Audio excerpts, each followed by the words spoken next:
Hi guys, today we're talking about 2E, organizing physical space. So in the classroom, I have seen all kinds of things. I've seen a lot of visual clutter. That means that there are lots of things on the walls, lots of things on desks, things on the window shades, strings across the room with anchor charts hanging down, and if it's too much, it can contribute to visual clutter. Organizing physical space also can pertain to not having a lot of things because you're a minimalist and you end up not having enough resources for kids. So I've seen classrooms that just don't have enough things, don't have things for kids to use academically with their work, such as pencils or rulers or fast finisher buckets of work, things like that, manipulatives, right? This is typical in a first year teacher classroom where they're still building their resources and their room. And organizing physical space also, of course, pertains to the furniture in the room. Lots of clutter can happen there as well if you don't arrange the room in a specific way so that there is flow within the classroom for students to move around. When you're thinking about organizing physical space, you want to think about what's safe first, right? So you don't want to have a lot of lunch bags on the floor, book bags on the floor, coats falling off of chairs, and things like that. So think about how you can show students the routine of putting their things away quickly, quietly, and neatly, right, in the classroom as soon as they come in, right? So there should never be anything on the floor. There should never be water bottles on the floor and things like that. If your school allows water bottles, you should let them be on the desk, but definitely not on the floor. And they should have like a closed, a closed spout, maybe one, a reusable one like that, for the environment. So think about, I would say also feng shui. So feng shui is all about making sure that the energy in the room flows. There are not a lot of things in the pathway to the door coming in or out. Your desk is set up in a way where your back is not to the door, but it's also not to the windows, right? So your back is either to the wall, right? So your desk is facing outward, and it could even be in a corner, let's say. Feng Shui is also about not having a lot of hard edges, right? So we're softening the room.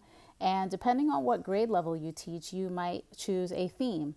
So a theme usually comes with a color, right? So if you're going to have let's say neutrals, you're going to have a lot of beige, white, maybe some very soft pinks, right? And you can also go dark, right? You can do dark colors, and that could be a very beautiful theme. You can do a lot of navy blue, you can do black and white.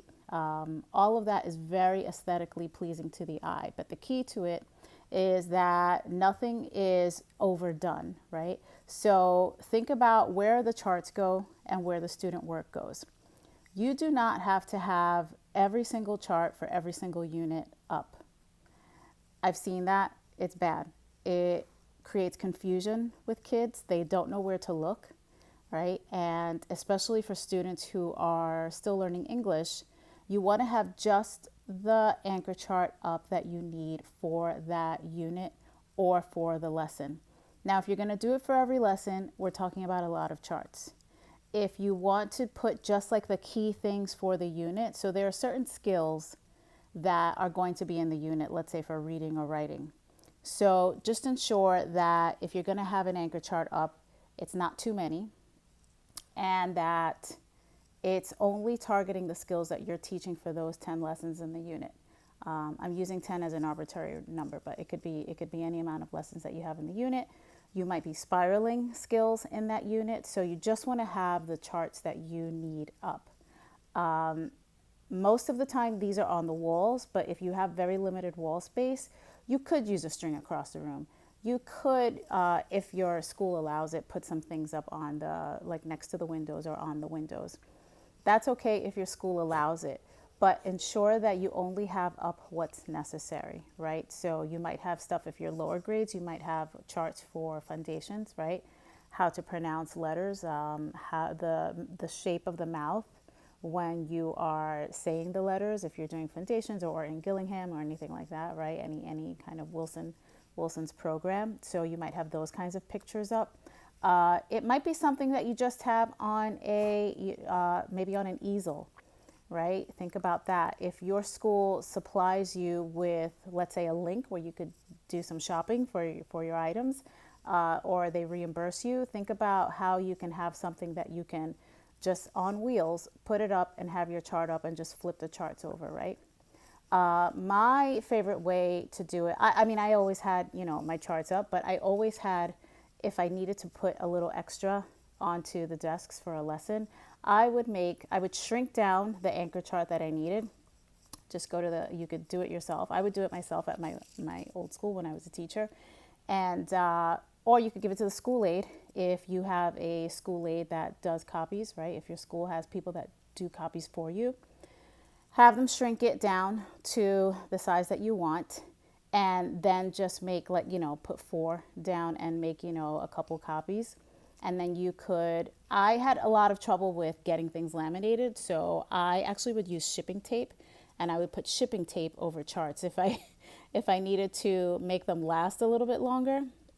I've also been known to put mini charts on a key ring, right? So here it is, kids. This is everything you need for this unit. These are all the skills we're going to learn. These are some mini anchor charts. And then you have like your 10 rotating anchor charts on a key ring. So yes, it is a lot of work, but it's only a lot of work one time, right? The kids are not taking these home. They're not keeping them. This goes in a bin on a shelf, right? So we're going back to organizing space. We are putting all of the resources on a shelf away from children, away from anywhere where they could get hurt or trip over the items. And the bins are very labeled, very clearly labeled, right? You have your pens, your pencils, your key rings for ELA. I would actually separate them into reading and writing, right? It's only a lot of work one time, right? These are the resources that you are building as a teacher for the rest of your career. So think about what it is that you need in the first year, right? Because you're not going to have it really in the first year. You're building it in the first year. And then every year after that, you're just tweaking it. So you have these things laminated. Everybody has them. You look like a fabulous teacher. The room is organized. The kids know where to get their resources, right? The space is organized. Think about how many kids you have. If you have extra desks, chairs, and you don't need them, get rid of them, right? Think about what's the easiest, fastest path to the door, right? I mean, God forbid there's a fire or anything. You don't want to have anything in that path. Everything needs to be out of the way, right? Think about in the wintertime with coats, right? Things are going to fall in the closet. Do you have enough hooks for the kids that you have? Do you need to get more hooks? Do you need to talk to the custodians? Do you need to buy hooks, right? They sell on Amazon these fantastic, fantastic hooks. I actually found 2, and one is better than the other. If I can find the links, I'll try to add them. I'm not very techie, but I'll try to add the links. One of them has like a plastic backing. It's clear, and it just has a J-shaped hook. You stick it on, right? You peel off the backing, you stick it on, and it has been fantastic. I use it a lot because I have things in my closet that needs lots of hooks, like purses and bags and umbrellas. But twice that one broke, but I mean, it's twice in like 5 years. So I think it was just my fault because I put something that was too heavy on it. So if you need hooks to organize your space, do it, buy them. The second hook that I bought, it wasn't even a hook. Well, it is a hook, but it doesn't have like a J shape or anything like that. It's just like a gold, it's a gold like bar. You peel off the back, you stick it on, and that one has held up really, really well. It comes, I think, in a 4-pack, and I have put heavy things on that one. I was looking for something heavier and something a little more stylish than the J hook one with the plastic backing. And this one is a metal. It's a metal bar. You peel off the back, and once it sticks, let me tell you, it sticks. You're not getting that off. So you have to make sure that you have placed it in the right spot, because that's it, it's done, right? So order the things that you need. Those hooks are about like $10. Put them in the closets if you have more kids than hooks, right? Show kids how to be organized. I promise you the parents will be so thankful. And also when they go to other classes, they will know where to put their items. They will ask about where they can organize their items. So you're also teaching a life skill, right? So the key things are: make sure the room flows, get everything off the floor, hang only the things that you need up, right? So if you take anything away, take away those three things. Clear the floors, declutter, hang only the things that you need up, right? Make sure the room flows. And also think about how you want to have children grab their things on the way out, right? So just like logistically, where are kids grabbing their lunchbox on their way to lunch, right? Is it at the back of the room? Do they have to go to the back of the room first and then line up, right? What makes the most sense? Maybe you want to keep those at the front, right? I don't know. Do kids sign out to go to the bathroom? What materials need to be at that table? Do they need like a notepad or a pen? Where are the tissues for sick kids that are constantly blowing their noses, right? So little things like that do make a difference, as well as the organization of the desks. Now, most kids are, especially if they're young kids, you're having them go to the front of the room so that you can teach the lesson while they're sitting in front of you, right? 10, 15 minutes. You want to get seat spots that peel up. So they should be able to just grab their seat spot, come sit at the front for the lesson, and then put the seat spot back, because you don't want people walking all over those or tripping on them, because they are vinyl. They're like vinyl, large vinyl dots. So think about where the chairs should be in relation to where you'll have the students sitting, right? I think that's it. Let's see what else. I don't know if people use rugs anymore in the classroom. I know I've noticed lately that custodians do not vacuum anymore. When I was a teacher, they vacuumed, and they even mopped. So I don't know what happened along the way, but those things are not done anymore. Teachers now have brooms in their classroom so that they can clean the room themselves, because sometimes they're not even swept. It's literally just garbage gets taken out and that's it. So if that's the case, you might want to have things in your closet, again, not out, visible, but you might want to have things in your closet for yourself, like a vacuum or a broom. I do have a broom now, even though I don't teach. I keep it in my office because I lock my door every night. So I know they're not going to go in, right?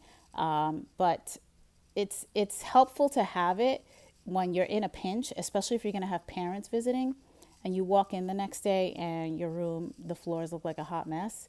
You just want to have those things, right? Some Lysol wipes, things in the closet, again, out of the way, that you can use very quickly to help clean your room while you are organizing it for the day, right? So that's it. I hope this helps with organizing physical space. I'll say one last thing about maybe recommending a book. I know Marie Kondo, I've read her, I think she has 2 books on organizing, and mostly she's talking about the home, and I have followed the suggestions in those books to a T. They're absolutely fantastic, and they literally changed my life, because the amount of clutter that I had in my closets, I was just afraid to go through it because it was just so much stuff. But once I did, I felt like a weight had lifted off of me. So, and the amount of things that I reduced in my closet, I mean, I was so proud of myself. I actually think that those 2 books can help with the classroom also. If you feel like you don't know where to start, you don't know how to organize your room, you don't know what to keep, what to throw away, what might be helpful later, I think it's good to, it might be helpful to read some books on decluttering and organizing, and Marie Kondo is an expert in that area. Okay, so thank you very much. I will come back. I think this is it for the domain 2 in Danielson, and I'm going to come back with domain 3. So follow me if you want some tips. Reach out if you have questions. I have resources. I do coaching, whatever you need. Thank you and have a good day.